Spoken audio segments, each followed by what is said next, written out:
ಸಾಲ ವಾಪಸ್ ಕೇಳಿದ್ದಕ್ಕೆ ಕಾರಿನ ಬ್ಯಾನೆಟ್ ಮೇಲೆ 500 ಮೀಟರ್ ಎಳೆದೊಯ್ದ ಸಾಲಗಾರ. ಮೈಸೂರಿನಲ್ಲಿ ಭೀಕರ ಘಟನೆ. ಮೈಸೂರಿನಲ್ಲಿ ಸಾಲದ ಹಣ ಮರುಪಾವತಿ ವಿಚಾರದಲ್ಲಿ ನಡೆದ ಜಗಳದ ವೇಳೆ ವ್ಯಕ್ತಿಯೊಬ್ಬರನ್ನು ಚಲಿಸುತ್ತಿದ್ದ ಕಾರಿನ ಬ್ಯಾನೆಟ್ ಮೇಲೆ ಸುಮಾರು 500 ಮೀಟರ್ ಎಳೆದೊಯ್ದ ಆಘಾತಕಾರಿ ಘಟನೆ ನಡೆದಿದೆ. ಹಣ ನೀಡಿದ್ದ ಮಹದೇವ್ ಅವರು ಸಾಲಗಾರ ಧನಂಜಯನನ್ನು ಸಂಪರ್ಕಿಸಿದಾಗ ಇಬ್ಬರ ನಡುವೆ ತೀವ್ರ ವಾಗ್ವಾದ ನಡೆದಿದ್ದು, ಜಗಳ ವಿಕೋಪಕ್ಕೆ ತಿರುಗುತ್ತಿದ್ದಂತೆ ಧನಂಜಯ್ ಕಾರಿನಲ್ಲಿ ಪರಾರಿಯಾಗಲು ಯತ್ನಿಸಿದ್ದಾನೆ. ಆತನನ್ನು ತಡೆಯಲು ಮಹದೇವ್ ಕಾರಿನ ಬ್ಯಾನೆಟ್ ಮೇಲೆ ಹಾರಿದರೂ ಸಹ ಧನಂಜಯ್ ವಾಹನ ನಿಲ್ಲಿಸದೆ ಜನನಿಬಿಡ ರಸ್ತೆಯಲ್ಲೇ ಮಹದೇವ್ ಅವರನ್ನು ಮುಂಭಾಗದಲ್ಲಿ ನೇತು ಹಾಕಿಕೊಂಡು ವೇಗವಾಗಿ ಚಲಾಯಿಸಿದ್ದಾನೆ.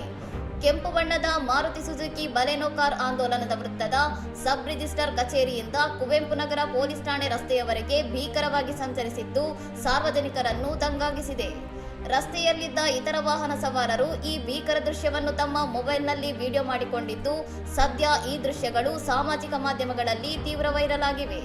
ನಡು ರಸ್ತೆಯಲ್ಲೇ ಸಾರ್ವಜನಿಕರ ಜೀವಕ್ಕೆ ಅಪಾಯ ತಂದೊಡ್ಡಿದ್ದ ಈ ಗಂಭೀರ ಘಟನೆಯನ್ನು ದಾಖಲಿಸಿಕೊಂಡಿರುವ ಸ್ಥಳೀಯ ಪೊಲೀಸರು ಸದ್ಯ ತನಿಖೆ ಆರಂಭಿಸಿದ್ದಾರೆ. ಇನ್ನಷ್ಟು ಸುದ್ದಿಗಳಿಗಾಗಿ ನೋಡ್ತಾ ಇರಿ ಸೌರಂ ಟಿವಿ.